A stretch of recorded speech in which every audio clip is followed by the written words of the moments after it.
Уважаемые друзья, подписчики, коллеги, спонсоры канала, читатели книги «Китайская власть». Приближается День защитника Отечества, день создания Красной Армии. И сама обстановка способствует тому, чтобы больше говорить о военных конфликтах и о вооруженных силах, ну и в том числе более тщательно изучать вооруженные силы Китайской Народной Республики и Народно-освободительной армии Китая. Здесь, на этом канале, в телеграм-канале и в моих двух книгах, в том числе последней книги «Китайская власть», я очень много говорю о том, что Си Цзиньпин, лидер Китая нынешний, является выходцем из армейской среды, действующим военнослужащим и фактически лидером армейской суверенной группировки Китая, политической группировки, которая противопоставлена комсомольской группе, связанной с Демократической партией США. Очевидно, что это противостояние, оно имеет не только внутренний характер, не только перед Си Цзиньпином поставлены цели вытеснения комсомольской группы из внутренней политики и экономики Китая, но и имеет внешние цели и цели использования вооруженных сил. Если комсомольская группа, во главе которой в то время стоял Ху Цзиньтао, сейчас это еще несколько человек, ввела в китайскую политику и даже закрепила его в Конституции термин о мирном возвышении Китая, то есть возвышении Китая через интеграцию с Соединенными Штатами, без конфликта, а на условиях мирного взаимодействия и отказа от своих военных интересов в Восточно- и Южно-Китайском море и на Тайване и по всему миру, то группировка, которая привела к власти Си Цзиньпина, это армия, ее внутренние потребности, армейские генералы, они взяли курс противоположный на конфронтацию с Соединенными Штатами, в том числе военную, на глобальный сетевой конфликт с Соединенными Штатами и начали готовить Китай к этой глобальной войне. Об этом, обо всем подробно сейчас поговорим. Ну, а начнем с того, что Си Цзиньпин и возвышение армейской группировки, ее на самом деле ренессанс, потому что после событий на Тяньаньмэнь, подавления вооруженными силами демонстраций, роль армии в политике была очень сильно понижена. Фактически армия оказалась на вторых ролях, а армия в Китае это всегда был номер один, это был источник власти. Она появилась гораздо раньше, чем сама Китайская Народная Республика. Так вот, ренессанс армейской группы, он был связан с появлением на высших позициях Си Цзиньпина. И в 2009 году Си Цзиньпин фактически становится преемником Ху Цзиньтао и занимает пост заместителя председателя КНР. Это фиксирует его будущий пост в качестве преемника на посту генерального секретаря и председателя КНР. Но многие упускают из внимания другой, куда более важный пост для китайской политической жизни, а именно пост заместителя председателя Центрального военного комитета, который в этом же году занял Си Цзиньпин. То есть Си Цзиньпин стал не только заместителем Ху Цзиньтао, но и фактически номером 2 в военной иерархии. То есть армия продемонстрировала китайской политической системе сигнал того, что она берет курс на верховную власть, на свой ренессанс. Мы об этом очень много говорили. То, что Си Цзиньпин это действующий офицер вооруженных сил, это уникальное явление для китайской политической истории современной, потому что все лидеры Китая не имели военных званий. Да, они были руководителями по долгу службы, Мао Цзэдун был председателем Центрального военного комитета и так далее и тому подобное, но они не были выходцами из армейских структур, у них не было военного звания, а как мы знаем, Си Цзиньпин начал свою карьеру с секретаря министра обороны Гэн Бяо, друга и соратника по гражданской войне своего отца Си Чжунсюня. Но этим не исчерпывается доказательство принадлежности Си Цзиньпина к этой армейской группе. Его супруга Пэн Ли Юань это генерал-майор Народно-освободительной армии Китая. Это вполне самостоятельная политическая величина. Ее часто сравнивают с супругой Мао Цзэдуна Цзян Цинь. Я думаю, что это не совсем корректное сравнение. Хотя имеет место быть то, что, возможно, Пэн Ли Юань какое-то время сможет стать, по тем или иным причинам, замещающим Си Цзиньпина лицо в силу своего возраста. Она младше. и так далее. Тем не менее, она тоже является выходцем из Народно-освободительной армии Китая, генерал-майор.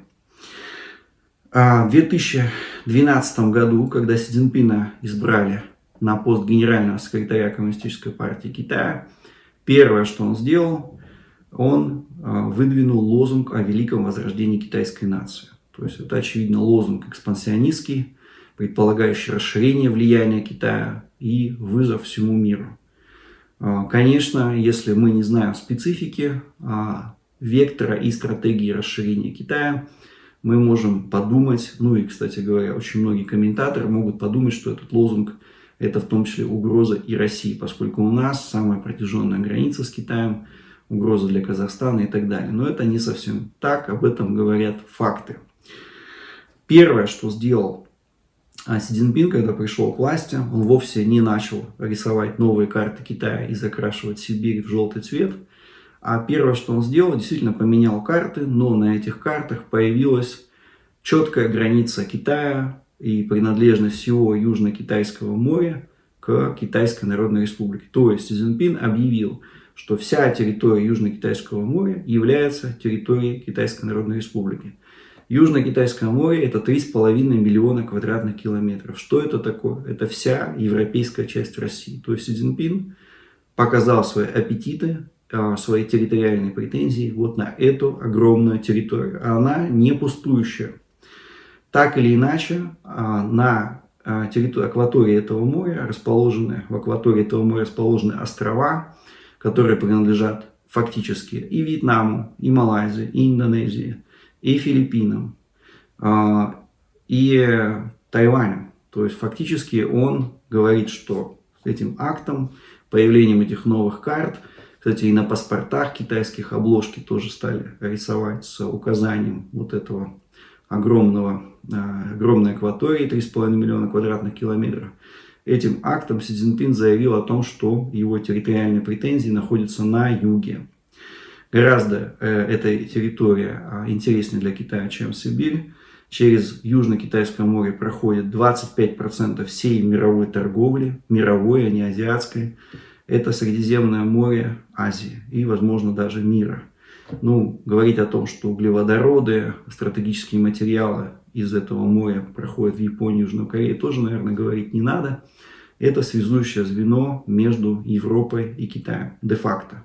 Азией, Африкой и Китаем и Восточной Азией. Си Цзиньпин свои территориальные претензии обозначил в 2013 году.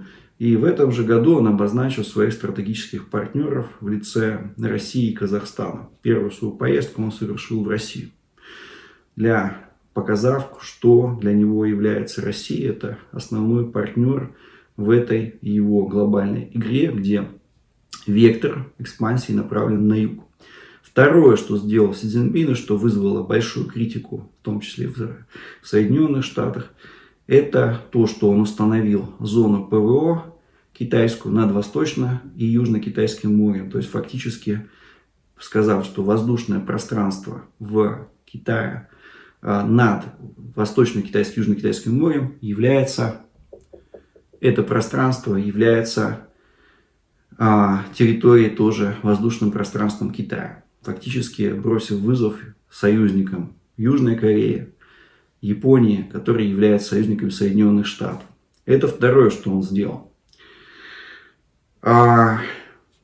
2020 года Си Цзиньпин, который возглавляет государство, также санкционировал курс на конфронтацию с Соединенными Штатами в регионе Тайваньского пролива. Никогда ранее в таком количестве, только при генсеке Цзян Цзэмине в 1996 году, когда был очередной тайваньский кризис, количество такого появления военно-воздушных сил Китая в воздушном пространстве Тайваня, такого никогда не было.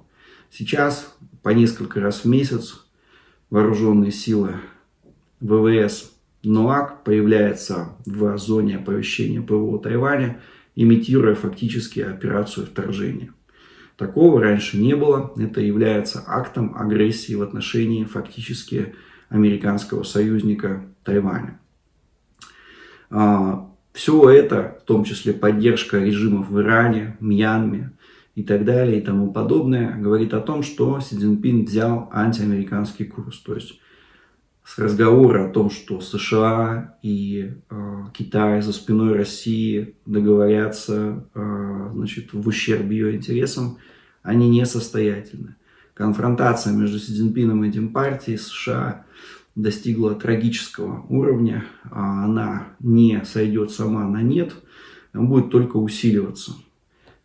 Кто может договариваться? Могут договариваться за спиной проамериканская группа комсомола, в том числе с Соединенными Штатами, о выдвижении своего кандидата на пост генерального секретаря, о том, чтобы через эпидемию омикрона, через другие типы дестабилизации заставить Си Цзиньпина сдаться, как и Цзян Цзэминя в 2004-2005 году, и покинуть свой пост. Вот такой сценарий действительно возможен, но речь о том, что сам Си Цзиньпин будет договариваться с Соединенными Штатами, найдет с ними компромиссный вариант, таких шансов очень мало.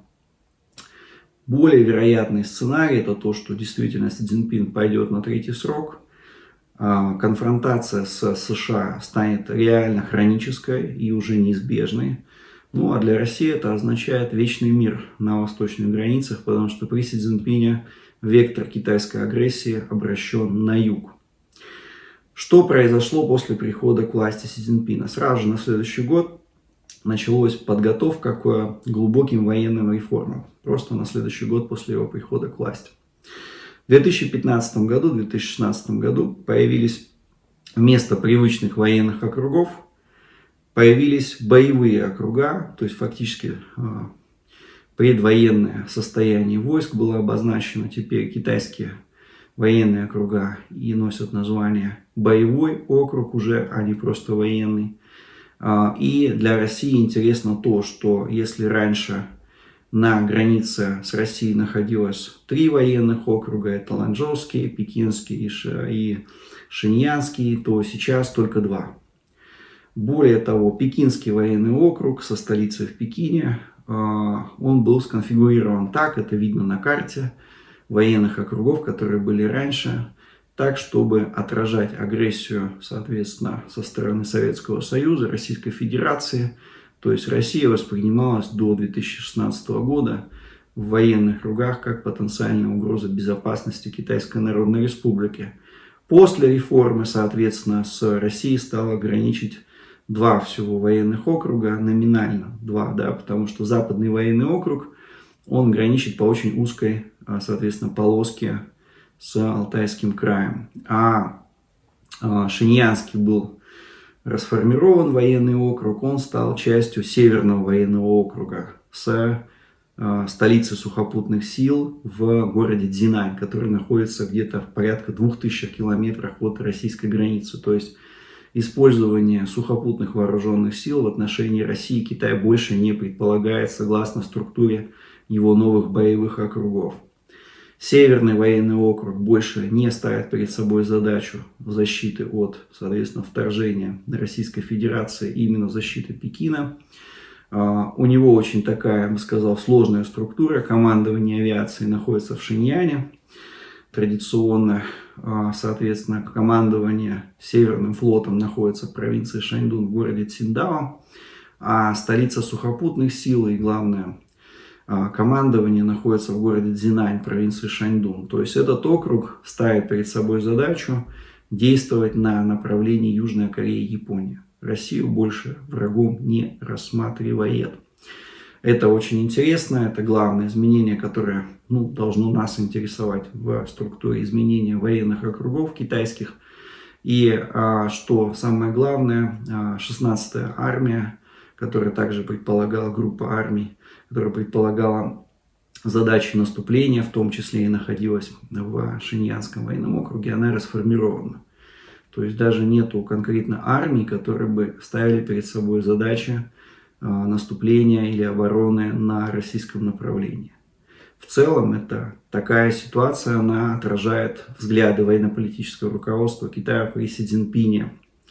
То, что интересно вот в рамках реформы этих военных округов, то, что появился впервые, я не знаю, есть ли в других государствах такие военные округа, в которых нету границ с другими государствами, появился внутренний военный округ, называется Центральный военный округ, со столицей в Пекине, Шицзячжуане, и у него нет границ, в него входят все внутренние провинции Китая, в том числе родная провинция Си Цзиньпина, провинция Шэньси и город центрального подчинения Пекина и Тиньцзинь.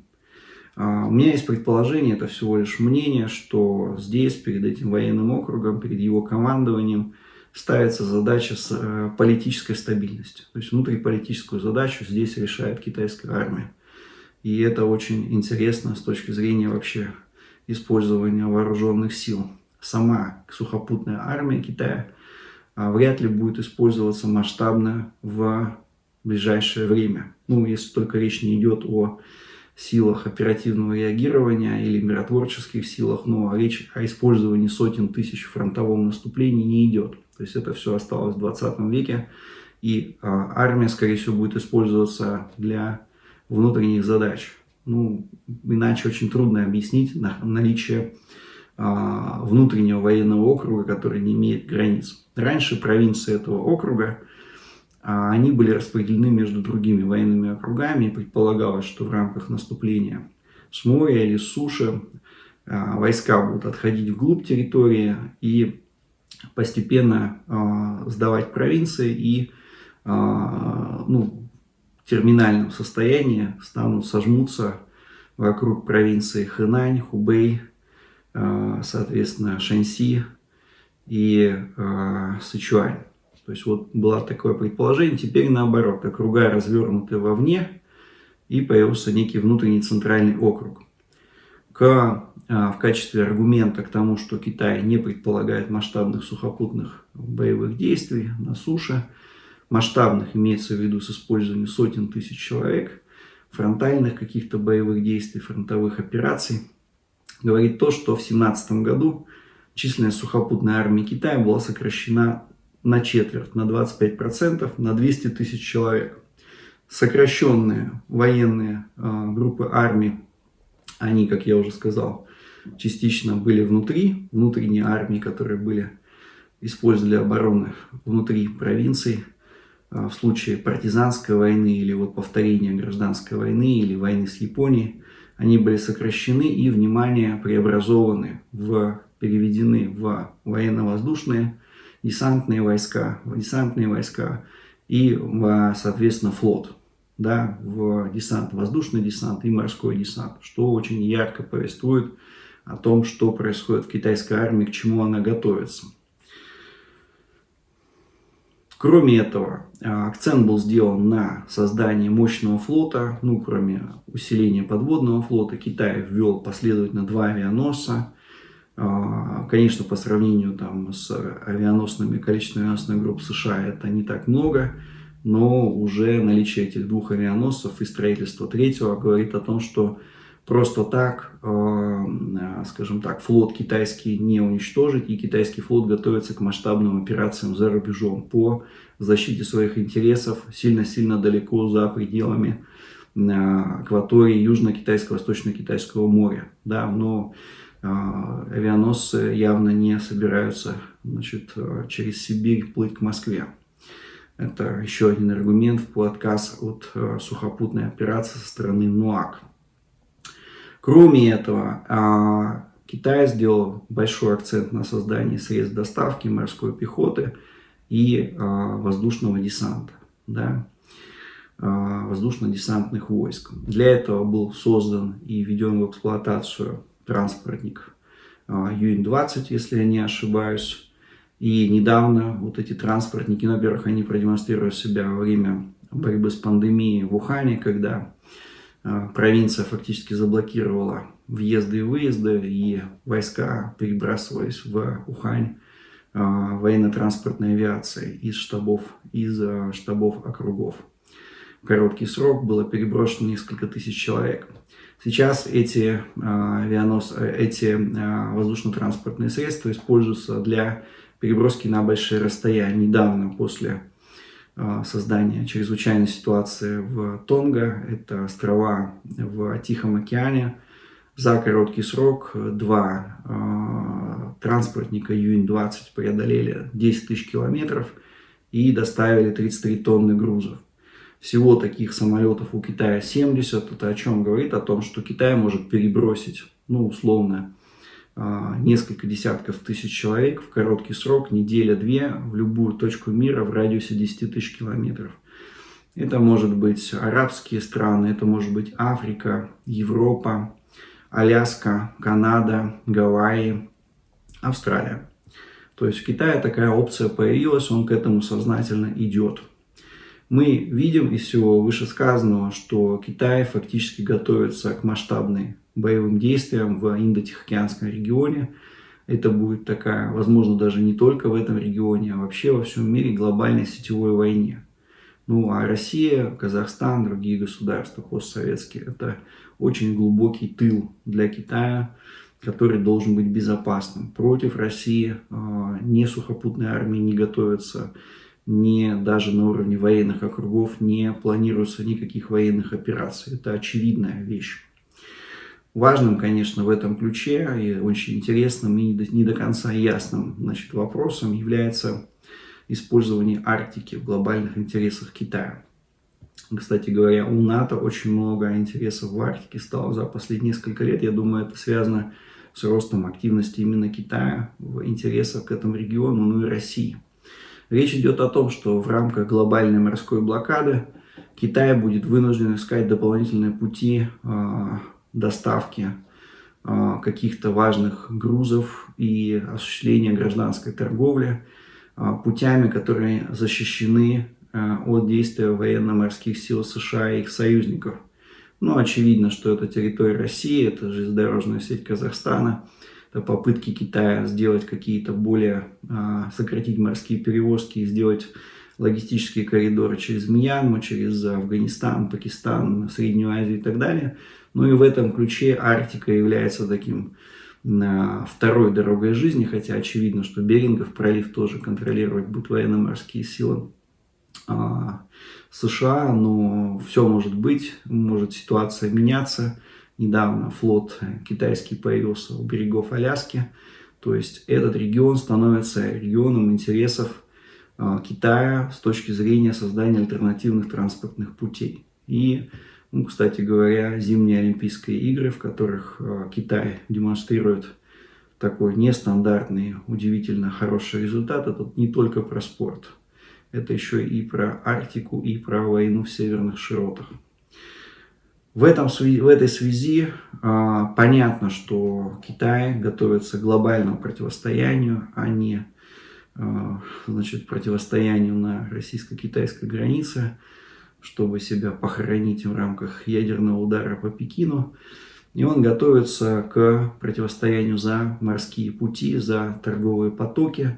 Очень важным в этом ключе является создание базы Китая, первой зарубежной военной базы Китая за его новую историю в Джибути, на пути из Средиземного моря в Индийский океан, и подготовка к созданию дополнительных баз в экваториальной Гвинее, в Объединенных Арабских Эмиратах, в Персидском заливе и в Южно-Китайском море на побережье Камбоджи.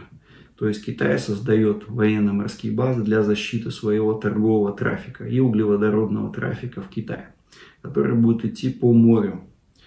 И многие наблюдатели считают, что это некое, в том числе гражданские объекты портовые Китая, это тоже потенциально объекты двойного назначения, они могут легко превратиться в военно-морские базы для китайского флота. Речь идет о порте Коломбо в Шри-Ланке, о объектах в Пакистане, возможно, в Восточной Африке в том числе. Очевидно, что Китай готовится к глобальной войне, глобальными потерями.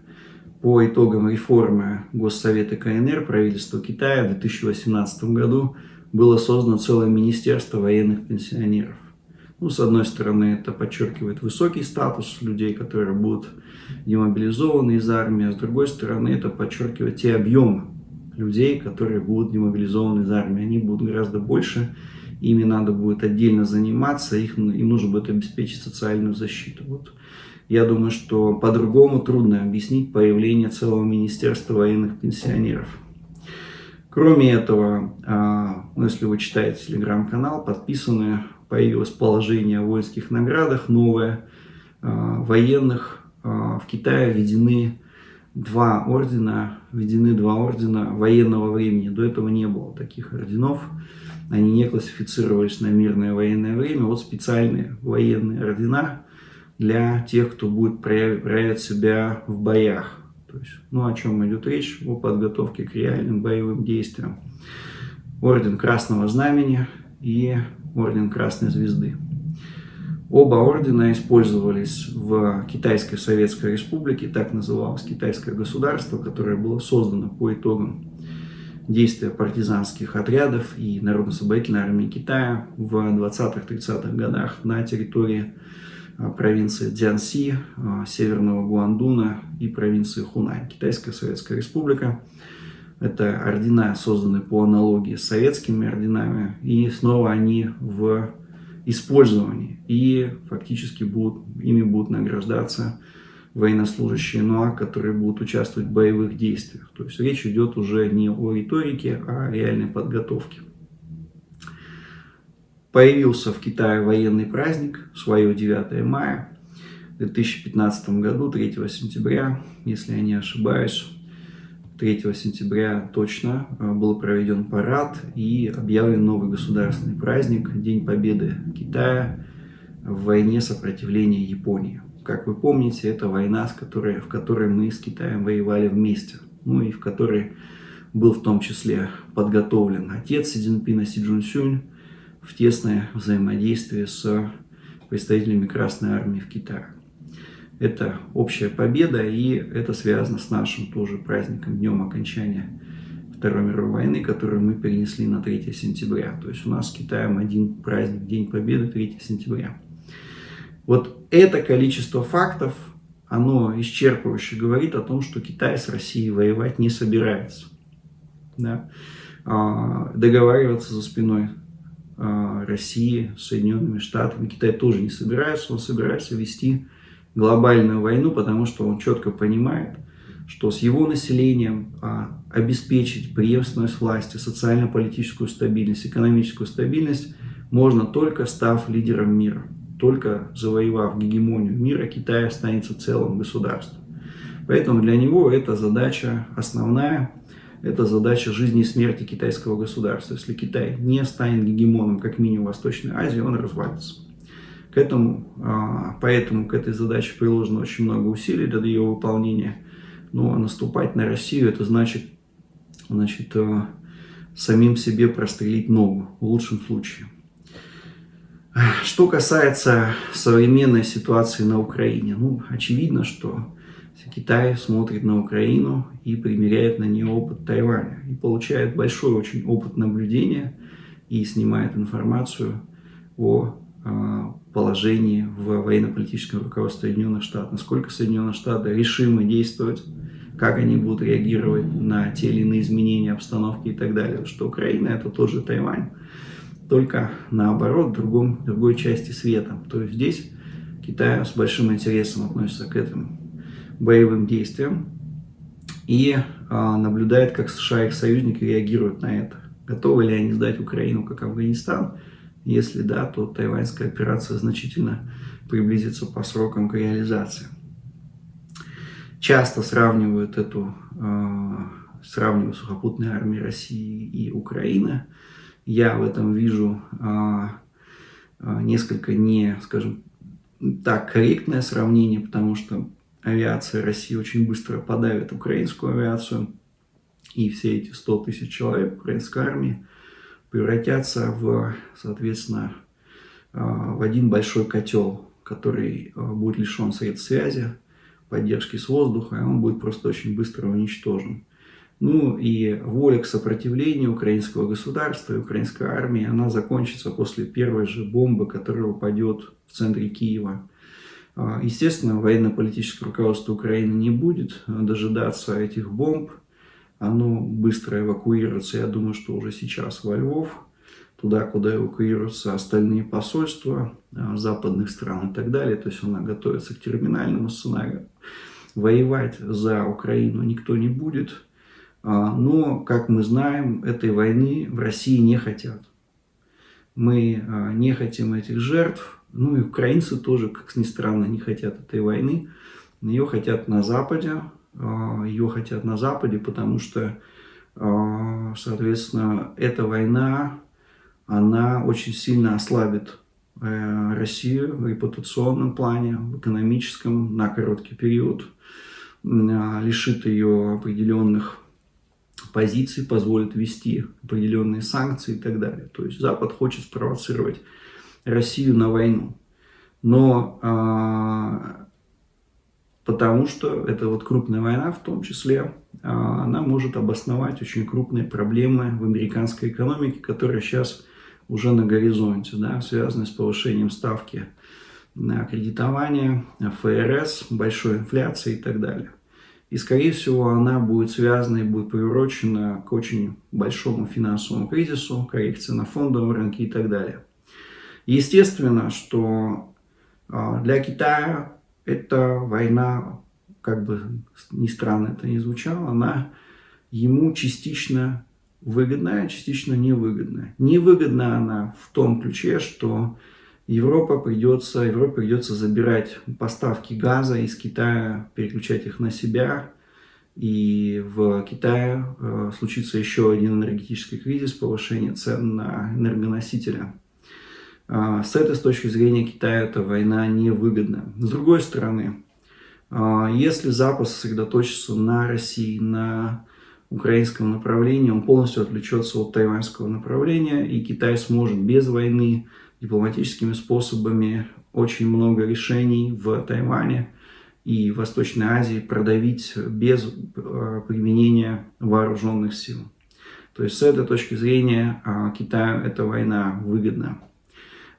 Китаю также выгодно то, что в рамках этой войны уменьшатся российские связи с Западом, и Россия будет вынуждена стать безальтернативным союзником Китайской Народной Республики, и те свои возможности, которые она могла бы реализовать на паритетных началах в отношении с Китаем, она будет просто вынуждена реализовывать и потеряет пространство для маневра и, скажем так, больших выгод в отношении с Китаем. То есть она станет автоматически ближе к Китаю, без усилий с китайской стороны, без тех вещей, о которых я говорил в одном из своих роликов, которые может Китаю предложить России. Да?